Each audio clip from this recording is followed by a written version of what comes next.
All right, in this video, we want to format our output more neatly. So by more neatly, I mean we want to have, say we want to have just 10 printouts, 10 numbers per line. So how can we do that? Now we are introducing something else. For this, we would probably need a variable to help us count. All right, so we want to have 10 numbers per line. And so what that means is we have 1, 2, 3, 4, 5, 6, 7, 8, 9, 10. And then 11 starts at this point where 14 is. So how can we achieve that? And I'll do that for this, for the generate numbers. And let's go ahead and try that out. So the first thing we want to do is to have this variable called counter. And we want to set that to 0, right? Because we're assuming that this counter does not exist just yet. However, once we start doing this, we want to say counter plus equal to 1, right? Just more like saying we're adding 1 to the counter. Or if you say counter plus plus, it's absolutely okay as well. So, but what happens here is that we want to check if that counter, if counter is already up to 10. So if we have 10 numbers already, we want to then move it to the next line. How can we do this? Now, you notice that just for a moment, we would get 10 and then we move to the next line. The next time we'll get 20 and then we move to the next line. The next time we get 30 and then we move to the next line. One thing is common to all of these.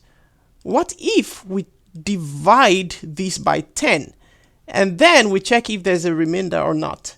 So if there's a remainder, it means we can still print on that same line. If there is no remainder, it means we're moving to the next line. So let's give this a shot and let's see how that works.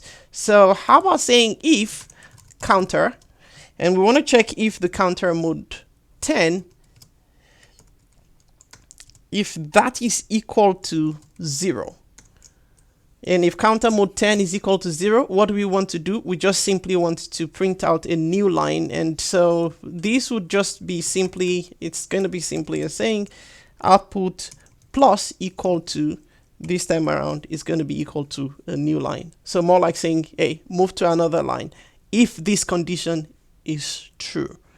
So let's go ahead and give this a try and let's see if it works. And we generate odd number and then we see 100. That's all we see.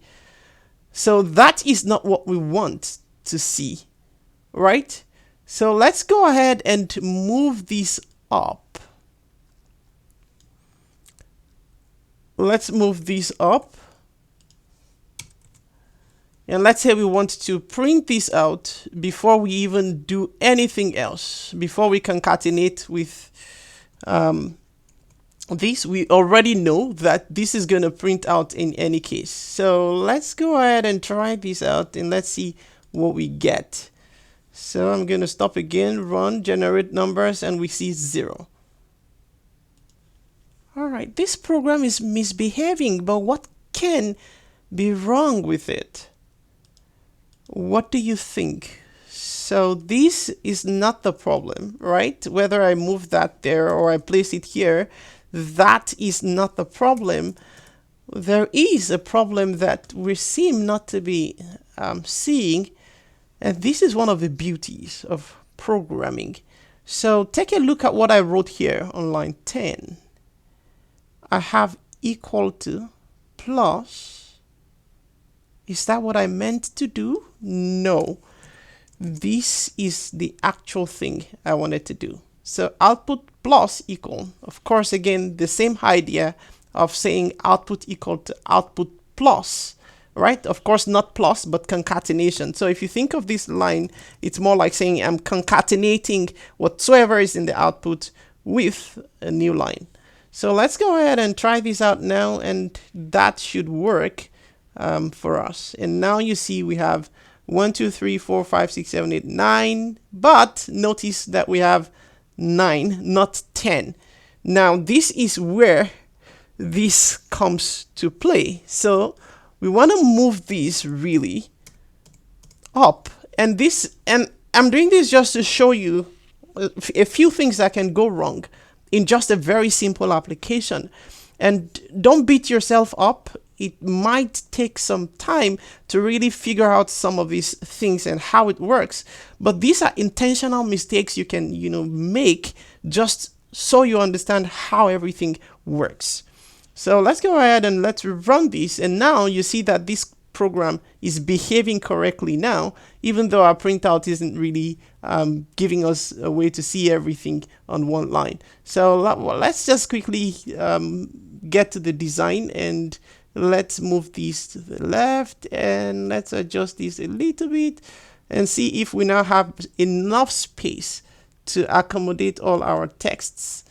Let's go ahead and run this application again and generate numbers, and alas, we have enough space. Of course, not enough for 100, but you get the point.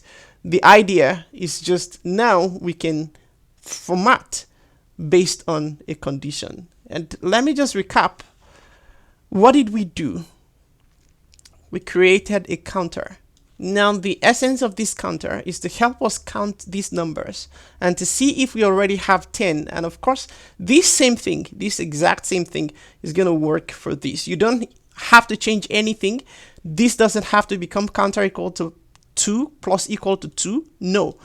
What this counter is doing is simply counting the numbers. So this is 1, 2, 3.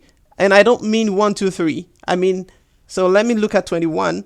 This is one number, this is another number, this is another number, this is another number. That is what counter is counting for us. All right. And so here we're saying, okay, print out the output, because we're certain that the first one is, of course, the first one, right? But then once you're done printing, we want to increment counter by 1. All right. And then we want to check if after dividing counter by 10, if there's any remainder. If there is no remainder, we want to move whatever is in the output, we want to concatenate that with a new line.